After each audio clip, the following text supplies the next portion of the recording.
So to start off, I'm Tom Schlick. I'm from Pittsburgh, Pennsylvania, and I'm a software engineer or former software engineer at a company called Run My Business. We're a commercial real estate software consultancy. I've been an attendee of every US Laracon. I'm a creator of a service called Zone Watcher, which is like a DNS watching service, changelog service. And you can follow me on Twitter at Tom Schlick. So what we're going to cover today, first of all, what is multi-tenancy? Why would you need it? The single versus multi-database setup. How you segment things like a job queue, console commands, search, caches, things like that. How to deal with external services. And examples for getting started with multi-tenancy and some popular packages for different types of multi-tenancy. So the first, what is multi-tenancy? The majority of you know, but for those who don't, multi-tenancy is a single instance of software that serves multiple customers privately. So we think of it as you can log into a service, see your data, somebody else can log into the same service, see their data, and you're not mixing that data between them unless you explicitly want to. Some examples of multi-tenant apps you would already use. Things like Forge, Envoy, or Spark, some bigger names like Slack and Stripe and even Google. Those can all be considered multi-tenant apps because your data is siloed and private. So why would you even want to use multi-tenancy? Well, the first one would be some types of, it would be cost savings. So all your customers can be hosted on the same servers, which means you can spend less on servers. Second would be a single deployment point. So because they're on your servers, they're not on your customer servers or separate servers that you're hosting per customer. It's easy to deploy, and I'm sure many of you have done that in the past. The third would be easier maintenance. So because they're your servers, you can take them out of a pool. You don't have to worry about having multiple servers for each customer to maintain high availability. You can just do that all in one system of servers that you maintain. So this is kind of where the talk gets a little bit more technical. You know, how do you structure your database for these multi-tenant apps? There's many ways to go about it, and none of them are really wrong, but some can be wrong for your approach, your application. There's always those small details that I won't know. Then you basically have to make the decision for yourself. So hopefully this talk will give you some insight onto what those questions you should be asking are, and help you decide for your own applications. So the first one we're going to cover is the simplest. It's the single database approach. So I'm sure most of you who have written multi-tenant apps before have used this approach. Basically, all of your customers are stored in the same database, and you have some sort of tenant ID on each table to differentiate between those two. So if you wanted to set this up, how would you do so for the people who haven't set it up before? The easiest way to go about it is you add where clauses to all of your queries. But obviously, that can get pretty tedious. And if you miss some, you're opening yourself up to basically displaying one customer's data for another, which obviously isn't good. So wouldn't it be awesome if we could just show this, for instance, and have Laravel handle the back end of it? Well, we are kind of in luck because Laravel has query scopes, which make it super easy to do that. So on the left here, you can see I've created a tenant scope, and that automatically applies a where clause on any query that's run for any model that we apply this scope to. So if I run that users all, it's going to say where tenant ID equals 3, or whatever that is. It also will do it for relations and anything else that Eloquent is touching. This will not work for handwritten queries or anything like that, so that's something to be aware of. So this is actually how you would apply that to a model. So basically, you would override the boot function on that model and add a global scope. So you can see add global scope, new tenant scope. And by doing that, basically it will do what we just talked about. It will apply that scope to every instance of any query you do for that model. So we're going to get into some pros and cons of these different approaches. So the first is this is a very conventional approach. It's the most common. If you've written a multi-tenant app, most likely, I'd say probably 95% of the people who've written a multi-tenant app will use this approach the first time at least. So there's a lot of existing knowledge and a lot of existing articles on how to go about that. The second is your migrations stay simple. This is something we're going to talk about a little later in the talk when we get to the multi-database approach. But your migrations stay basically like it's a single Laravel application. You're not crossing databases. You're not dealing with multiple clients and changing that. So your migrations stay simple. And the third and almost one of the most important pieces is it's easy to display data from multiple tenants on the same page if you need to. Now this is kind of one of those core questions that we'll get to later, but if you need to display multiple clients on the same page, you're most likely going to want to go with a single database approach. So the cons. Although we have query scopes, that's still a con that you need to apply that or a where clause to every database query.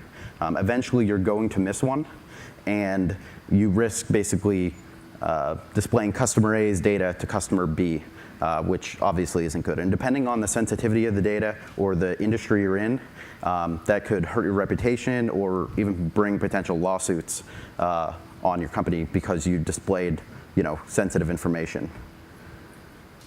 The second is using third-party packages often becomes difficult because say you're bringing in an activity feed package. That activity feed package that stores data in the database doesn't have that tenant ID column in its database. So you need to modify both the models and the migrations, which becomes cumbersome if you need to follow or if you need to update those packages, making sure they're not breaking anything you've modified, things like that. The last is the second to last. It's hard to scale that database once you kind of reach the upper limit. So once you have, for instance, if you are featured on Hacker News and you get millions of users or even hundreds of thousands of users and your data explodes and you need to expand that database, once you hit the upper limit of database server sizes, you hit a lot of problems with your indexes and everything else. So you want to be able to spread that across multiple servers, and it makes it difficult when everybody's in the same database to do that. And the fourth is it's very painful to export a customer and their data. So you could see a situation where a customer comes to you and says, hey, I want to move off of your service to another one, or we need all of our data for some regulatory type thing where they need to review it. It's difficult to go through every one of your tables and write a query basically to pull all of that out, plus all of its relations, and tie it all together in a nice way. So that's something to consider. If you need to do that, maybe another approach would be best. All right, so the next strategy, and personally my favorite, is the multi-database approach. So how would you go about doing this? Basically, it's basically each tenant of your application has their own database. And it's basically a full copy of your Laravel application, removing a few things that we'll talk about in a bit. But so they have, they all have a users table, they all have a migrations table, they all have, if you had properties in your system, for instance, they would all have a properties table, and it's just their data. So if you wanted to start setting this up, how would you go about doing that? You would actually have another database that we call the shared database. And this kind of acts as a router. So when a request comes in, you identify the subdomain of the request if you were using the subdomain type style of domains. And you would say, OK, I want to connect to Initech, which is number 2. And basically, you would set Laravel up so that the database would then change on the fly in the background. And I'll talk about that next. So on the left side, you can see I have 2 different connections in Laravel. They're collapsed, but the first one would be the shared, which you would have all of your information filled out by default. And the second would actually be kind of empty. And what you do is in a service provider, you basically do what I was talking about. You find what domain, the domain name that's coming in, and basically you can generate your database name based on that because you find the tenant. So you say I want to connect to tenant ID or tenant_1, that's the database name. And on the right-hand side in that service provider, you can actually set that via the config. So you would say, database.connections, tenant database, and you're going to pass it the database name. Next, you're going to set that as the default connection. Basically, what that does is there's a connection variable on your models. So you can set that. By default, it is, I think, just MySQL. But you can set that to whatever you want. So you would set that as shared or tenant on the left side. But setting it as the default makes it so you don't have to set that property for the majority of your models. You would just have to set it for that tenant model. Next, we are setting as the current tenant. That's just something that I do to basically store it statically. Then you would reconnect the tenant database. And the reason you wouldn't just call connect is there's a few things that Laravel needs to clean up. There's some caches. So calling reconnect actually clears those caches and sets everything correctly. After that, you would set your app name, app URL, basically any other config variable that you'd want to set per tenant. And I'm also firing some events there, which are very helpful as well. So a pro of this approach is you have reduced points of failure.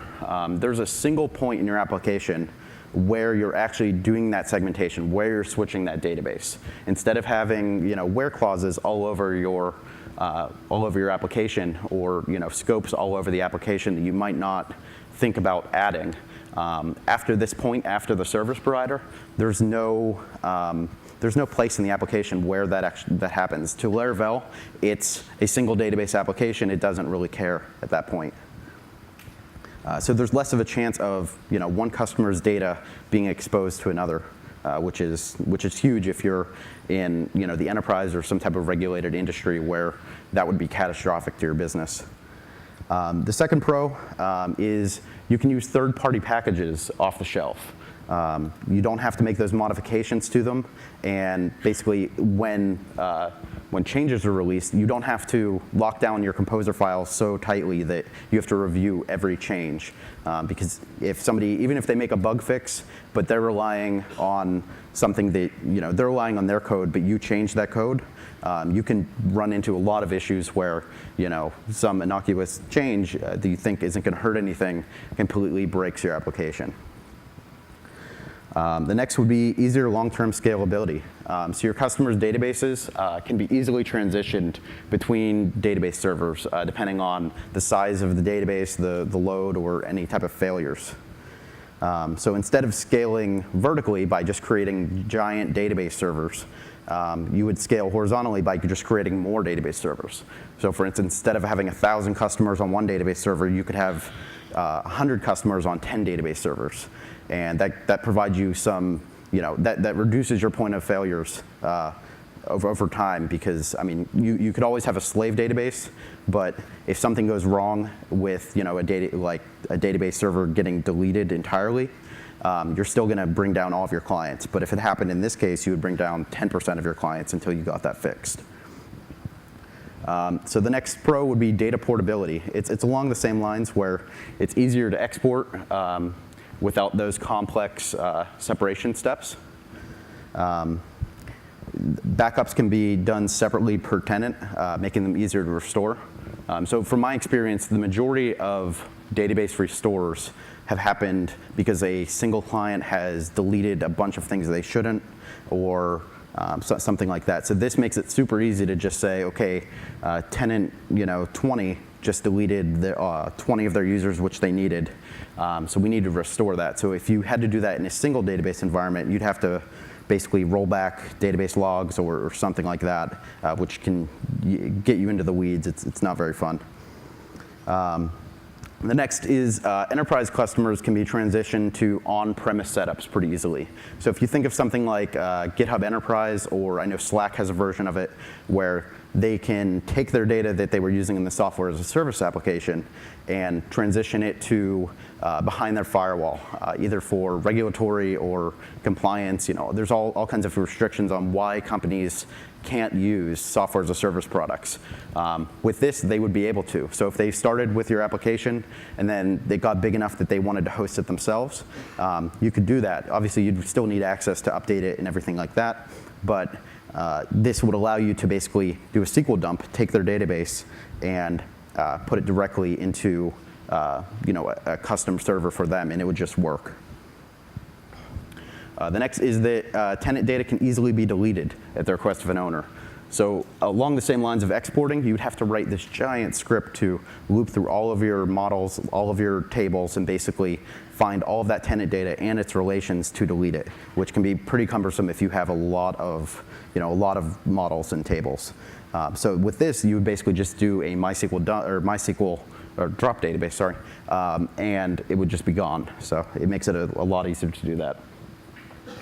The next pro would be the ability to cluster your customers together. So you can think of it as you might create groups of customers, and they're on their own kind of instances of the application. So you might have kind of an enterprise tier where you have customers that are very important on 5 times redundant servers and things like that. And then you have kind of other customers. So that makes it easier to do that because you can move these databases back and forth. You don't have to worry about how would I get that data in and out of the application. You can also choose where a customer's data is stored based on their location for latency, or even, I know there's, in the EU, there's a data privacy law that is either going into effect or being talked about where EU data has to be stored in the EU. So if you're a US-based company, you might want to have an EU data center that hosts all your EU customers and a US data center that hosts all your US customers to basically for latency purposes and for those compliance reasons. And you can also add customers to, for instance, a beta cluster. So if you have customers that want a new feature before others, you could transition them to a different cluster, upgrade that cluster, and they would get access before the others. So you could write all kinds of scripts around this to move customers back and forth, and they wouldn't be any the wiser. They wouldn't see anything happen because it's just a seamless transition. So now we're getting to the cons, some of the trade-offs of using a multiple database setup. The first is migrations will take you longer. Not much longer, usually a few seconds per database or per deployment, but it is longer. So you have to run through them all independently. So you can see on the left there on the screenshots, I've written a custom command to run through migrations in sequence, one after the other. So you see it happen one and then the next one. So if you have a long migration that's taking a long time per database, you might want to consider putting that in the background or doing it in parallel somehow so that you're not hanging up your deployments. The second is that you have 2 sets of migrations.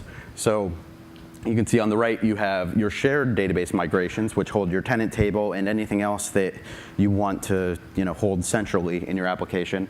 And then you have each tenant migration, and that also comes with factories and seeds and everything else related to databases. So how do you choose the correct strategy? I mean, what are those questions you need to ask yourself?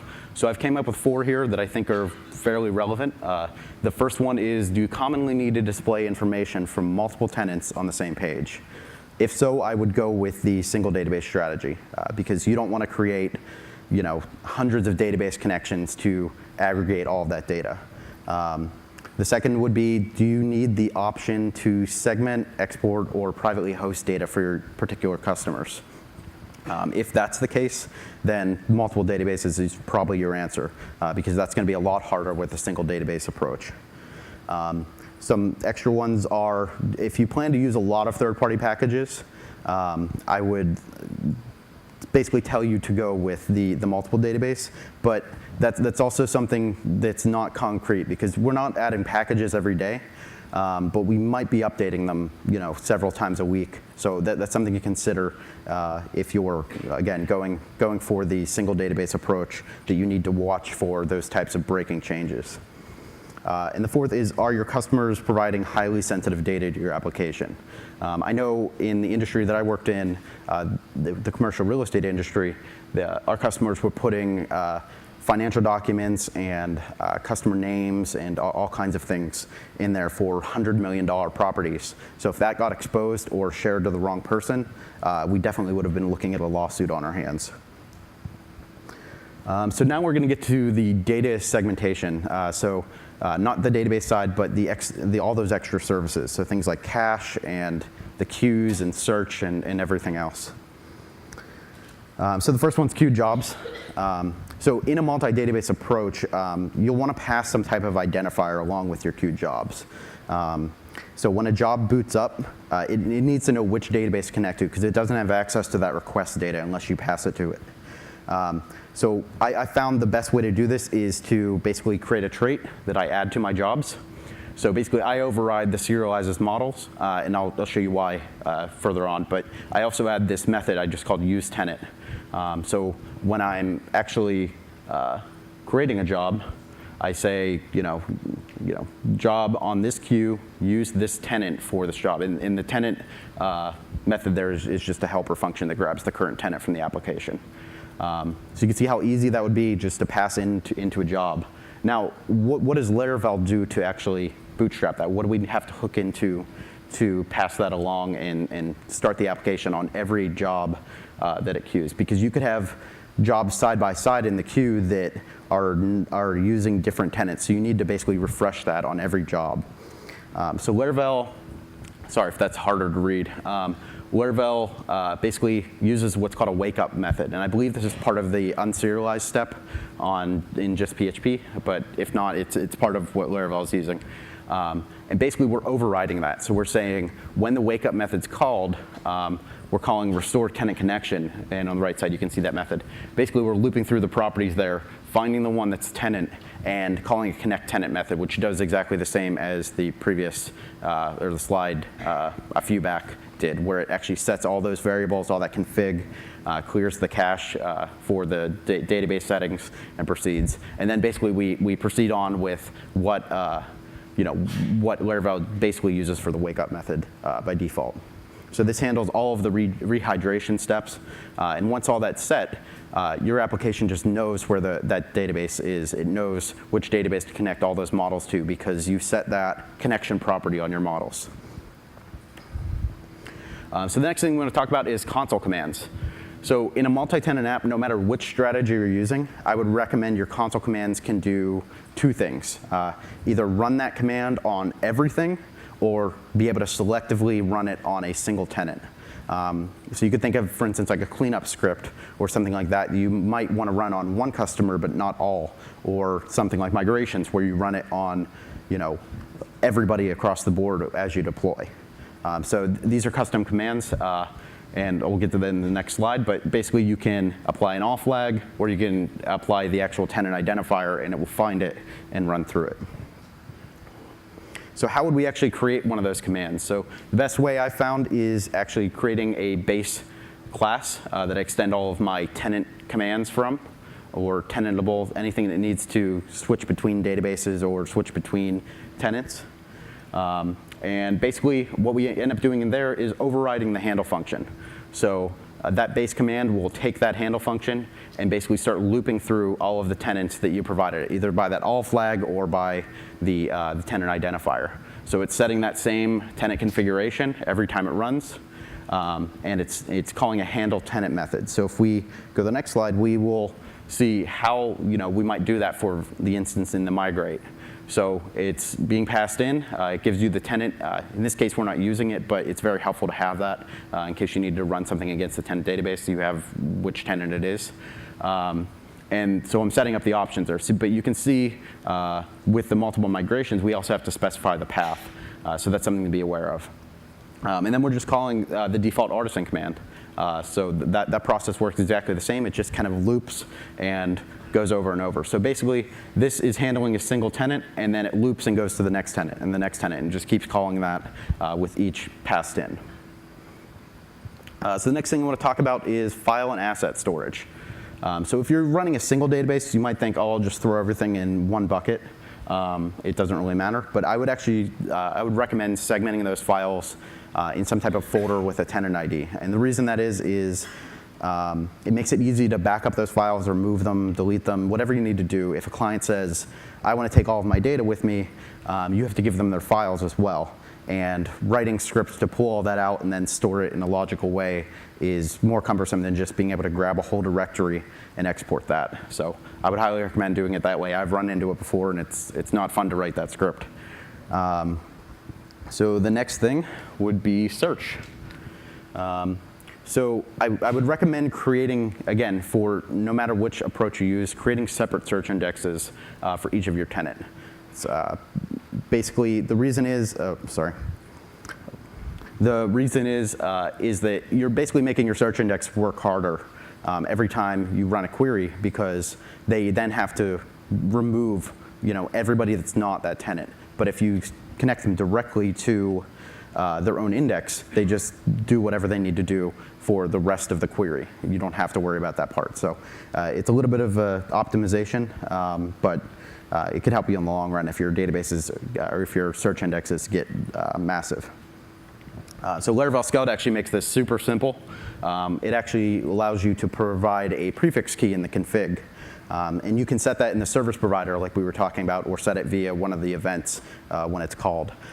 So basically, you would basically just set, I believe it's scout.prefix, and set that with your tenant ID, and basically it would prefix that on every search index and handle that automatically for you. The same actually goes for cache. So there's a prefix as well. So you definitely want to set that to avoid collisions. It would be pretty disastrous if you were caching, for instance, user ID 10, but every instance of every tenant had a user ID 10. And if you didn't have a prefix there, you're going to run into collisions and serving up data. And you probably won't figure out why for a little bit until you realize it's the cache, which isn't a fun day. So that can also be done very easily via the cache config. I believe that has a prefix as well. So you can set that in your service provider, and you're good to go. So the next thing I'm going to talk about is external services. So what do I mean by external services? I mean services that you're connecting to and either putting data in or retrieving data from often. So think of it like services like Mailgun or any API that you'd be using. So you want to provide those with your tenant ID. Whether or not you're using the single or multiple database setup, you want to provide those with your tenant ID so that you can easily pull that out, or if you're running an application against that API, you can easily figure out which records are on which tenant without querying your database, which will lead to a lot of optimization in your setup. So I would highly recommend that. And it's especially important when dealing with webhooks. I know myself, some of our clients send upwards of 100,000 emails at a time, and we get a ton of webhooks from Mailgun. Putting that in there allows us to route that directly to that tenant for events and for like click and open tracking. So it makes it a lot easier to just put it directly in their database without having to verify or look up where users are in the system, what tenant they're for. We can just shove it right where we need to put it. So the next thing we're going to talk about is domain strategies. I think a lot of times these are overlooked as the simple problems, but if you don't get this right from the beginning, you'll run into some problems. So what do I mean by domain strategies is how you set up your actual domain. So for instance, acme.yourapp.com, where Acme is the customer name, the name they're choosing. So the benefit of this first one I call the subdomain approach. So the benefits of this is it works with both single and multi-tenant apps, and it provides custom branding to your customers, which a lot of customers will want. That's probably one of the most requested features when you don't have it this way, is they want some way to brand it themselves.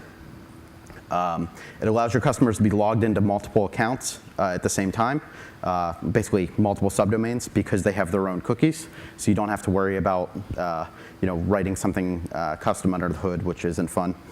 And it also allows you to use DNS to actually choose which servers handle which customers. So getting back to that clusters standpoint, if you had US and EU clusters, you want to send that traffic to it's the best place to handle that. You don't want to have to bounce it all over and deal with that setup. So what would be the cons of a subdomain setup? First is it requires a wildcard SSL certificate, which can be a few $100s. Now I know Let's Encrypt will be offering them early 2018, but until that point you would have to buy your own SSL certificate.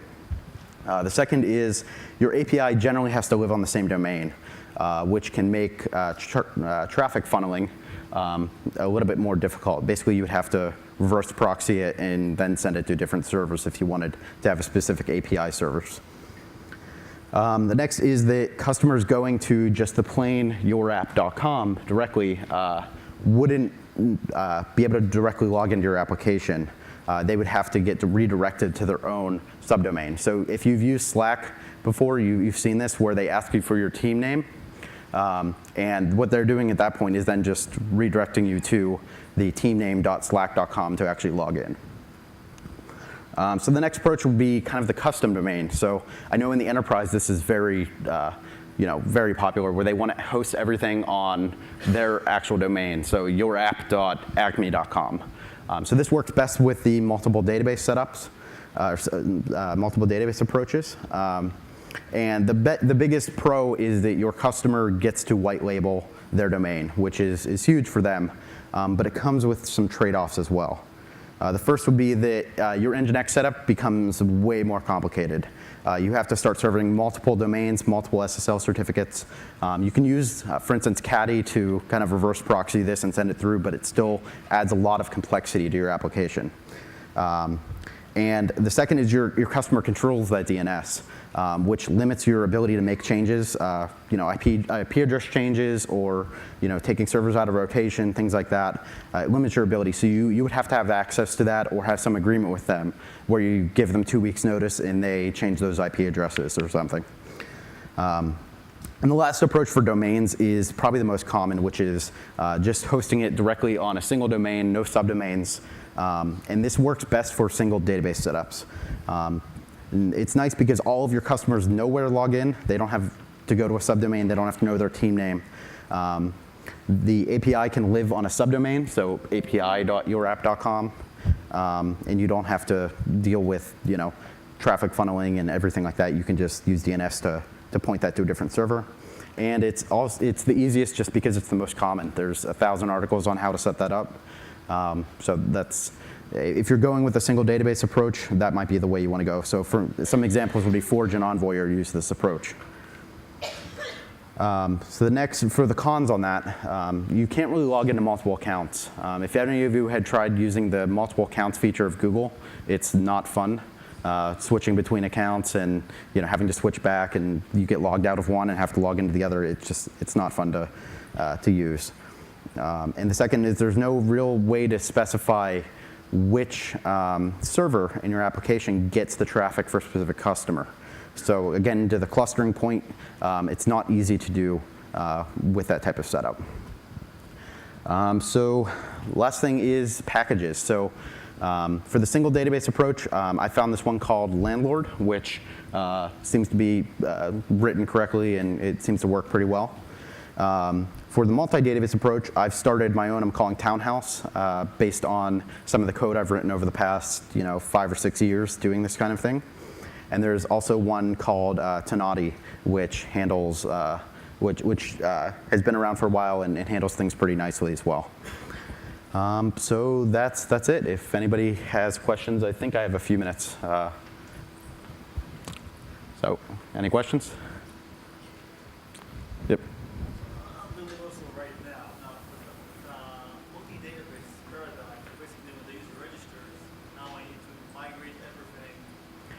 Yeah, so some approaches, so the question is, with the multi-database approach, how do you set up those databases? How do you provision them when a user is signing up? So generally that's pretty quick because you're running migrations and things. You can create a database, I think it's like 0.01 seconds to create a database. But if you wanted to, you could pre-provision those, and basically you just know which tenants aren't provisioned or haven't been assigned. So you would basically, you might provision 100 and keep that at 100. That way, if you get an influx of users, you could just throw them into those. So that definitely helps. But yeah, I mean, if you have a lot of migrations or something like that, and you want to do it on the fly, you might look into kind of caching all your migrations in a SQL file so that runs super quick. And subscription part, the paying, Right. you would put on the shared data? Yes, I would put all the billing in the shared, or all the billing and subscription data on the shared database. One of the reasons is obviously so you can keep it in one place and run reports, but the other is you don't want that data going with the tenant if they take their data. So, any others?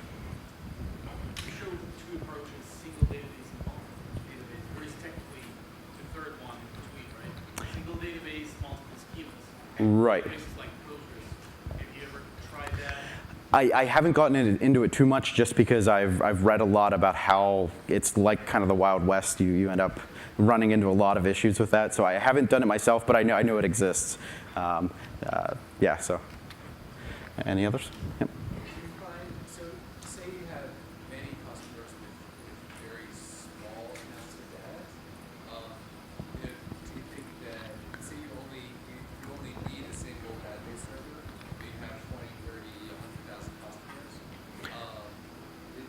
is that an issue? From what I've read, that's not that big of an issue. I think the limit's something crazy high with MySQL by default for the number of databases, but we haven't hit 20 or 100,000 clients, so I don't know that off by heart. But the nice part is if they're small data. You could easily put that across multiple database servers that are small size database servers, 2-4 gig servers, if there was some type of issue with MySQL switching between all of those databases. So, any others? All right. Oh, one more. Question. We've had a lot of issues with migrating sub-schemas using Laravel's schema. Do you have that? Can you tell me what you meant by sub-schemas? So when you do stuff like if schema has tables, stuff like that, in case you have breaking changes. Yeah, I would make sure for your migrations, I kind of follow the philosophy of they go up but not down, and you always write kind of an up migration to do things. So we rarely ever go down and, for instance, remove a table. The only case I would see that for the setup that I've done is if one fails and you need to run it again. So I haven't run into many issues like that, but I know what you're talking about. I don't think it would be too big of an issue as long as you did the proper checks around it.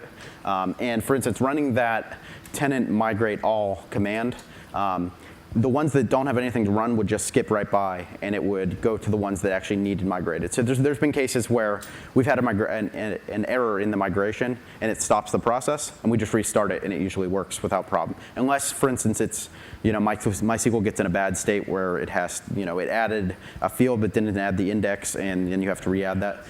Yeah, so in those cases, those are usually the exception, not the rule. So you usually just jump in there and kind of fix it manually, and then run the migration command again. And it's there's really no good answer. It really just depends on the situation.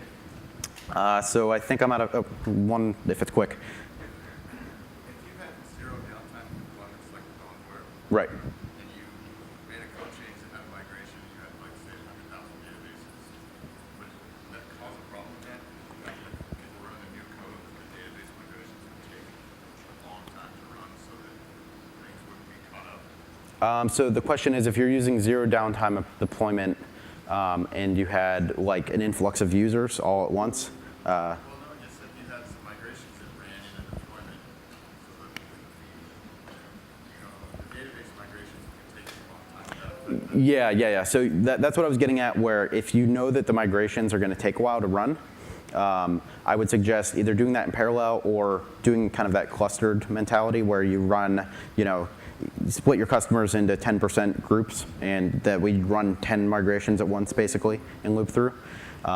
There's some other things you can do, like the application that I've been working on has been going since Laravel 4.0 alpha. So we have hundreds of migrations. So what we tend to do is every 6 months or so, we actually take a snapshot of that, and we run the snapshot as a SQL file beforehand for a migration. So you end up running basically the snapshot and then whatever migrations have happened since the snapshot, and it seems to be much quicker in that regard. So I think that's it. So thank you guys, and